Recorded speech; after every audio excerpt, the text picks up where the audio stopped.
Oi, turma, do livro Porquê da Vida, Leon Diniz, no capítulo 8, Provas Experimentais. A solução que acabamos de dar sobre os problemas da vida é baseada na mais rigorosa lógica.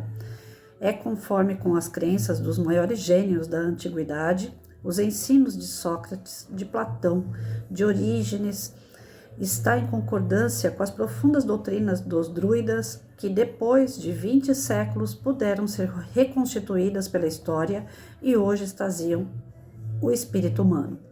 Essa solução forma a parte essencial das filosofias do Oriente e inspirou obras e atos sublimes. É nela que os gauleses encontravam a sua coragem indomável e aprendiam a desprezar a morte. Nos tempos modernos, ela foi acolhida por Jean Reynaud, Henri Martin, Esquiros, Pierre Leroux, Victor Hugo e etc. Entretanto, apesar do caráter absolutamente racional, apesar da autoridade das tradições em que repousa, essa solução seria qualificada de pura hipótese e levada ao domínio da imaginação se não pudéssemos firmá-la sobre uma base inabalável, sobre experiências diretas, sensíveis ao alcance de todos. O espírito humano, fatigado das teorias e dos sistemas, perante toda afirmação nova, reclama provas. Essas provas da existência da alma e sua imortalidade. O espiritualismo experimental nos patenteia materiais evidentes. Bastará observar imparcial e seriamente estudar com perseverança os fenômenos designados como espíritas, para nos convencermos da sua realidade e importância, para compreendermos as suas enormes consequências sob o ponto de vista das transformações sociais, visto trazer uma base positiva, um apoio sólido às leis morais, ao ideal da justiça, sem que nenhuma civilização pudesse desenvolver-se. As almas dos mortos se revelam aos entes humanos, manifestam sua presença, se entretêm conosco, nos iniciam nos mistérios das vidas renascentes, nos esplendores desse futuro que será o nosso. Eis aí um fato real, muito pouco conhecido e ainda menos contestado. As experiências do novo espiritualismo foram acolhidas com sarcasmos, e todos os que, apesar disso, se ocuparam com ele foram escarnecidos, ridicularizados, considerados como loucos. Tal tem sido em todos os tempos o destino das ideias novas, o acolhimento reservado às grandes descobertas. Muitos consideram como trivial o fato da dança das mesas, porém as maiores leis do universo, as mais poderosas forças da natureza, não foram reveladas por um modo mais digno. Não foi devido a experiências com as rãs que se chegou a descobrir a eletricidade? A queda de uma maçã demonstrou a atração universal. A ebulição de uma panela patenteou a ação do vapor. Quanto ao fato de serem alcunhados de loucos, os espíritas partilham a esse respeito a sorte de Salomão de Caus, de Harvey e muitos outros homens de gênio. Coisa digna de nota, a maior parte dos que criticam apaixonadamente esses fenômenos não os observou nem os estudou. E no número daqueles que conhecem e afirmam a sua existência, contam-se os maiores sábios da época. Tais são, entre outros, na Inglaterra, William Crookes, membro da Sociedade Real de Londres, químico eminente a quem se deve a descoberta da matéria radiante, Russell, Wallace, o êmulo de Darwin, Varley, engenheiro-chefe dos telégrafos, na América, o jurisconsulto Edmonds, presidente do Senado da Alemanha, o ilustre astrônomo Zoller. Eu vou falar um monte de nome errado, gente. Não sei falar inglês. Zoner. E os professores Ulrich Weber, Heckner, da Universidade de Leipzig, na França, Camille Flammarion, o Dr. Paul Gilbert, discípulo de Pasteur, Vacqueri, Eugène Nuss, cada nome, Falvete e etc. Na Itália, o célebre professor Lombroso, depois de ter por muito tempo contestado as possibilidades dos fatos espíritas, fez acerca deles um estudo e terminou reconhecendo publicamente a sua realidade, em setembro de 1891. Visto isso, digam agora de que lado estão as garantias de exame sério, de reflexão circunspecta, aos que negam o movimento da Terra. Galileu respondia, e no entanto ela se move. E Crookes, a propósito dos fatos espíritas, não digo que isso é possível, mas sim que é real. A verdade, a princípio qualificada de utopia, acaba sempre por prevalecer. Verificamos também que a atitude da imprensa a respeito desses fenômenos tem se modificado sensivelmente. Já não se zomba, nem se ridiculariza. Percebe-se que há nisso alguma coisa de importante. Os grandes jornais parisienses, Le Rappel, Le Figaro, Le Gilbias, publicam frequentemente artigos notáveis sobre o assunto. A doutrina do espiritualismo experimental se espalha no mundo com uma rapidez prodigiosa. Nos Estados Unidos da América do Norte, seus adeptos se contam por milhares. A Europa Ocidental está nele iniciada e nos centros mais afastados na Espanha, na Rússia, fundam-se sociedades de investigações, aparecem numerosas publicações. Acaba de ser fundada em Paris a Société de Recherches Psíquicas, pelo professor Charles Ritchie e pelo coronel de Rochas, diretor da Escola Politécnica, a fim de estudar experimentalmente os fatos espíritas. Para a obtenção dos fenômenos psíquicos é indispensável o concurso de certos indivíduos particularmente dotados. Os espíritos não podem agir sobre os corpos materiais e chocar os nossos sentidos sem a provisão de fluido vital, que retiram de certas pessoas designadas pelo nome de médiums. Todos têm rudimentarmente a mediunidade, a fim de a desenvolver pelo trabalho e exercício. A alma, na sua existência ultraterrestre, não está desprovida de forma.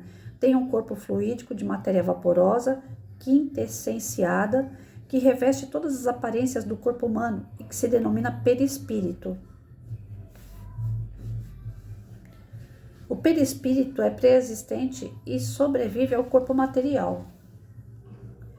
É que nele se registram e se acumulam todas as aquisições intelectuais e lembranças. Constitui um organismo sutil e é por sua ação sobre o fluido vital dos médiuns que o espírito se manifesta aos entes humanos. Faz ouvir pancadas, desloca objetos, corresponde-se conosco por sinais convencionais. Em certos casos, pode também tornar-se visível, tangível, produzir a escrita direta, etc. Todos esses fatos foram observados milhares de vezes pelos sábios acima citados e por pessoas de todas as classes, de todas as idades, de todos os países. Provam-nos experimentalmente que existe em volta de nós um mundo invisível, povoado de almas que deixaram a terra, entre as quais se acham muitas das que conhecemos, amamos e as quais nos juntaremos algum dia. São elas que nos ensinam a filosofia consoladora e grandiosa de que esboçamos acima os traços principais. E nota-se bem que essas manifestações, consideradas por tantos homens sob o império de preconceitos acanhados como estranhas, anormais, impossíveis, essas manifestações existiram sempre. Relações contínuas têm unido o mundo dos espíritos ao mundo dos encarnados. A história vem em nosso apoio. A aparição de Samuel e Saul, o gênio familiar de Sócrates, os de Tasso e de Jerônimo Cardan, as vozes de Joana d'Arc e muitos outros fatos análogos procedem nas mesmas causas, mas o que se considerava outrora como sobrenatural, hoje se apresenta com caráter racional, como uma síntese de fatos regidos por leis rigorosas, cujo estudo faz despontar em nós uma convicção profunda e esclarecida. Esses fatos, vê-se bem, longe de serem desprezíveis, constituem uma das maiores revoluções intelectuais e morais que têm sido produzidas na história deste planeta. São a maior barreira que se pode opor ao materialismo. A certeza de revivermos além do túmulo, na plenitude de nossas faculdades e de nossa consciência, faz com que a morte não mais cause temor. O conhecimento das situações felizes ou desgraçadas que couberam aos espíritos por causa das suas boas ou más ações oferece uma poderosa sanção moral. A perspectiva dos progressos infinitos, das conquistas intelectuais que aguardam todos os seres e que os conduzem para destinos comuns, deverá aproximar as criaturas, uni-las pelo laço fraternais. A doutrina do espiritualismo experimental é a única filosofia positiva que se adapta às necessidades morais da humanidade. Um texto bem complicadinho para a gente poder entender, mas vamos lá. Vou voltar aqui. Eu não quis parar porque eu queria entender melhor, para não falar besteira, né? Assim eu espero que eu não fale besteira. Então, assim, o que eu sublinhei aqui que deu para entender, as provas experimentais. Toda vez que se fala em vida após a morte, já lá atrás, né, as pessoas eram consideradas loucas, eram consideradas fora de órbita, né, não tinham bom senso, não tinham conhecimento do que falavam, eram desequilibradas, eram ameaçadas à fogueira e coisas desse tipo. Mas, diante dos acontecimentos, foram dadas provas de que a vida continua após a morte física, após a morte do corpo físico, né? Se o corpo, se a gente vai morrer, o nosso corpo vai ficar enterradinho aqui, beleza. Mas toda religião prega que a gente vai para o céu ou vai para o inferno. Se a gente vai para o céu ou para o inferno, então a gente vai. E se a gente vai, então a gente não morreu. Então, daí já começa, né, o nosso questionamento aí em relação à Bíblia, que alguns interpretam que pessoas vão queimar no inferno, outras vão pro Jardim do Éden, né? Outros vão dormir eternamente, outros vão descansar. Ué, se vai para algum lugar, você está indo. O teu espírito está indo para esse lugar. Então você está vivo, você não morreu. Já começa por aí. A gente já corta a conversa por aí. Existe vida após a morte. Ponto. Como vai ser do outro lado, cada um responda por si. Mas geralmente a gente vai ser lá do outro lado, vai ser recebido do outro lado de acordo com como a gente saiu daqui. Se a gente saiu daqui hospitalizado, passou alguns dias no hospital sofrendo, com certeza a gente vai chegar no plano espiritual não curado. A gente ainda vai ter que dar continuidade a esse tratamento no plano espiritual. Ninguém sai de um hospital e vai direto para casa andando, né? Você tem que fazer o tratamento médico, remédio, essas coisas. E lá no plano espiritual tem isso também, tem esses recursos. Então, quando um espírito está no plano espiritual e ele quer dar uma comunicação, olha, eu passei o meu desencarne tranquilo, tal, eu quero que a minha família saiba que eu estou bem, é porque foi dado a ele esse presente, né? E a família às vezes não acredita que ele está mandando aquele recado. Não, o médium está de brincadeira. E aí eles explicam aqui que é graças ao fluido vital, né? O princípio vital que o médium tem. Eu marquei e cadê? Aonde é que eu coloquei? Essas provas de existência da alma e sua imortalidade, o espiritualismo experimenta nulos panteteia, materiais evidentes, bastará observar imparcial e perseverança. Não, cadê? Não é isso não. As almas dos mortos se revelam aos entes humanos, manifestam sua presença. Se entretêm conosco, nos iniciam nos mistérios da vida renascentes, nos esplendores desse futuro que será o nosso. Não, não é isso. Tem pessoas que criticam, né, a questão do médium, a questão se é verdade ou se não é verdade. Bom, não consigo achar, gente. Se eu for ler tudo de novo aqui, vai ficar um negócio meio esquisito, né? Então, eu comi bola. Tem uma parte do texto que ele está falando que o espírito, ele aproveita, né, do fluido vital que o médium tem para que ele possa se comunicar. E isso já foi provado por vários pensadores. Aquele monte de nome que eu não vou repetir porque eu não sei falar e eu só falei, né, tentando ler esses nomes esquisitos aqui. Mas de todos os países, eles fizeram testes para saber se realmente essas comunicações eram de verdade ou se eram falsas, se era falcatrua, né?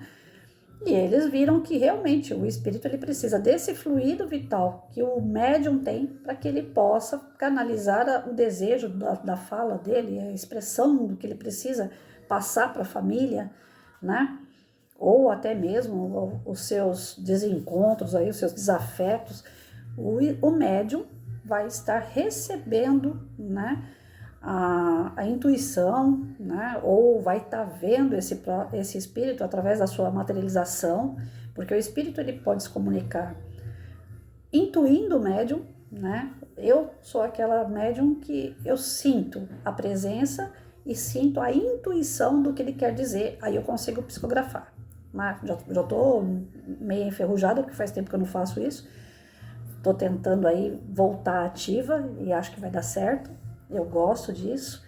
Eu trabalho com a corrente franciscana, porque eu vim da Igreja Católica, então eu tenho um pezinho lá na Idade Média, eu já, né, eu tenho a intenção, eu tenho impressão que eu já vivi lá naquela época das princesas e os dragões, né, lá na Idade Média, aquela época terrível da Inquisição.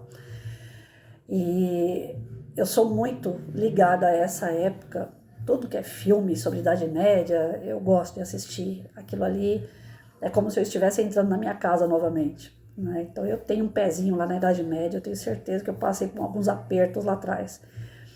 E lá da Idade Média para cá, foram nascendo várias pessoas que foram reformulando a igreja, né?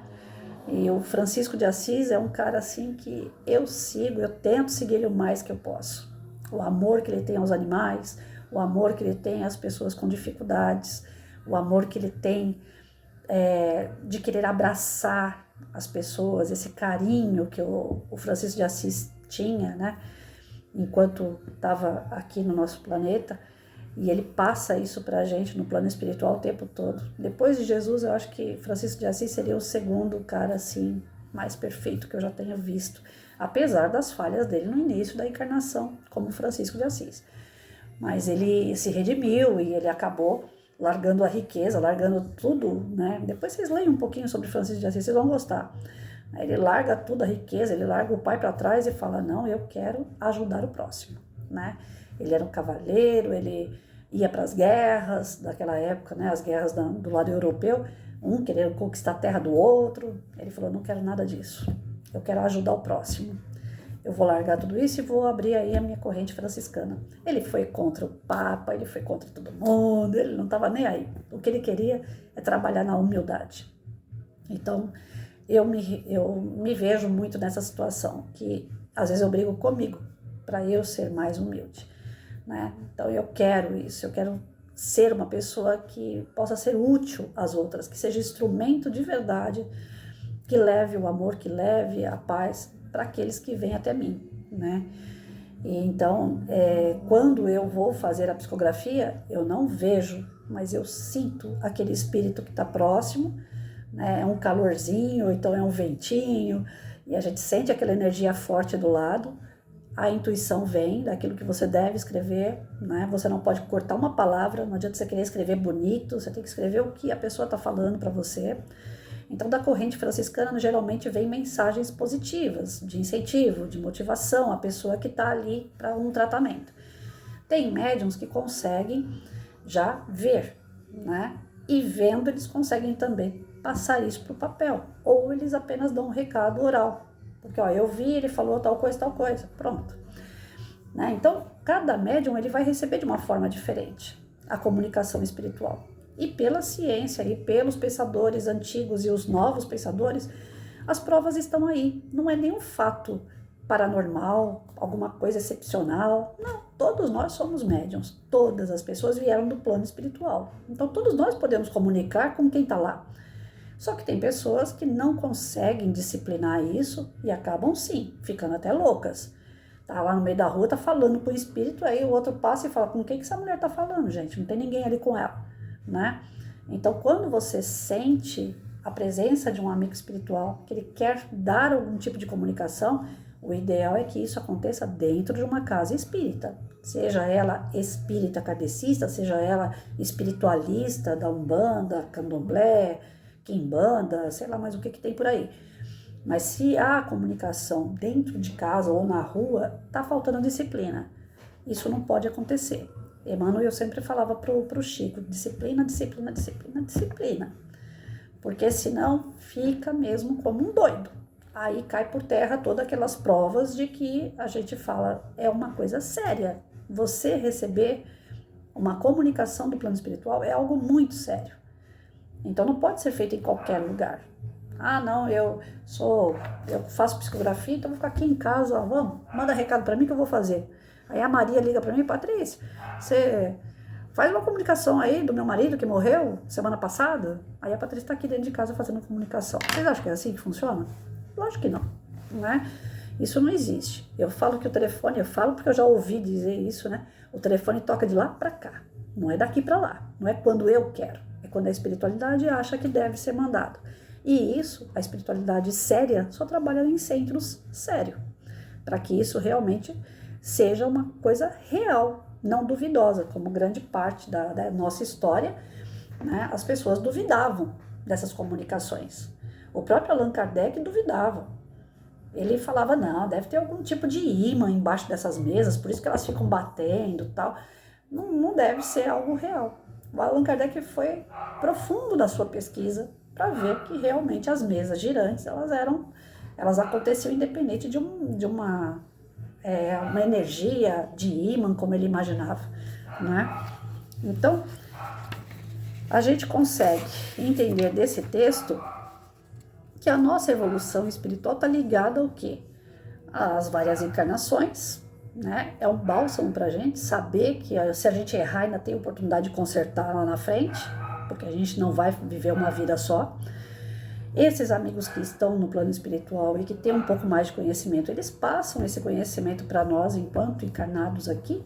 A gente pode receber um pouco de conhecimento vindo do plano espiritual para ajudar na nossa evolução através das comunicações.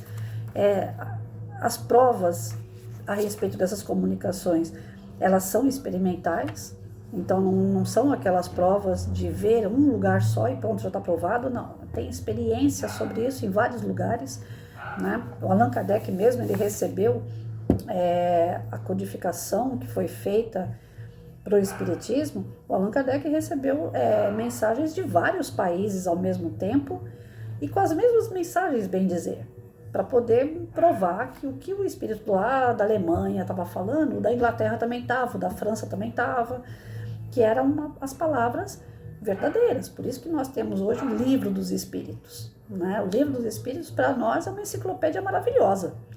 É dali que a gente tira a resposta para uma série de dúvidas que a gente tem enquanto encarnado e também se desencarnar, né?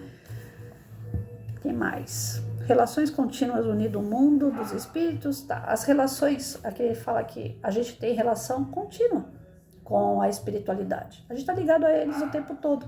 Então, por que é fenomenal, que é uma coisa paranormal, né? Não.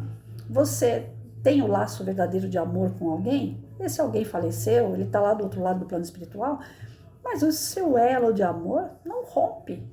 Essa pessoa que está do outro lado, ela vai te dar comunicação, ela vai te dar intuição, ela vai te ajudar muitas das vezes quando você tiver as suas dificuldades de escolha. E se ela tiver uma dificuldade para falar com você, a equipe espiritual vai trabalhar ela para que chegue no momento certo, vocês possam estar juntos novamente. Não existe a separação para quando existe amor de verdade, né? Aqui ele fala também a questão do perispírito, né? Tudo aquilo que você vai guardando durante as encarnações fica ali no perispírito. Então, é aonde a gente consegue ter a nossa aquisição intelectual, as nossas lembranças ficam registradas nesse perispírito. Então, quando a gente desencarna, o corpo fica, mas o perispírito acompanha o espírito para o plano espiritual e leva todas as lembranças, todo o conhecimento que ele adquiriu. Então, não vai ser perdido. Tudo aquilo que eu estudei, meus diplomas, não sei o que, vai ter tudo jogado fora quando eu desencarnar. Lógico que não. Seus papéis vão ficar aqui. Isso aí é matéria. Mas tudo que você adquiriu através desses cursos, desses papéis, vai ficar no teu perispírito. São as suas lições, né? E isso vai trazendo à tona, a cada encarnação que você vai ter a oportunidade, o seu conhecimento vai aflorar. É que nem a gente sempre fala lá daquele menininho de 1 ano e meio que toca piano. Esse menino nunca foi numa escola, então ele está trazendo a lembrança, ele está trazendo conhecimento de outras vidas para tocar um piano como se fosse um profissional, né? Então nós temos a certeza de que vamos reviver várias vezes, a ciência a cada dia vem provando isso, em alguns países isso é notícia de jornal, aqui ainda não, infelizmente, nós estamos muito atrasados, né? Mesmo que a gente seja a pátria do evangelho e o coração do mundo, o Brasil está muito atrasado sobre isso. Nós não temos muito, né, muita divulgação da doutrina, né? Revista internacional de espiritismo, a gente tem outras revistas, mas para isso a gente tem que ir num centro espírita e tem que procurar comprar um material desse.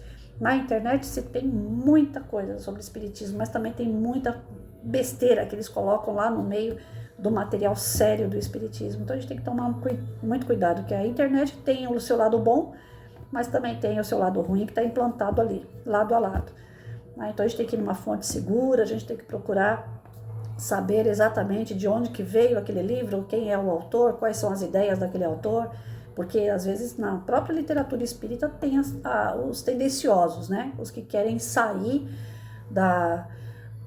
do nosso conhecimento real sobre espiritismo. Aí começam a inventar algumas coisas no meio. Então tem muito romance espírita que eu nem dou bola, porque ali é uma fantasia danada, é que nem a novela Alma Gêmea. Eu peguei para rever essa novela.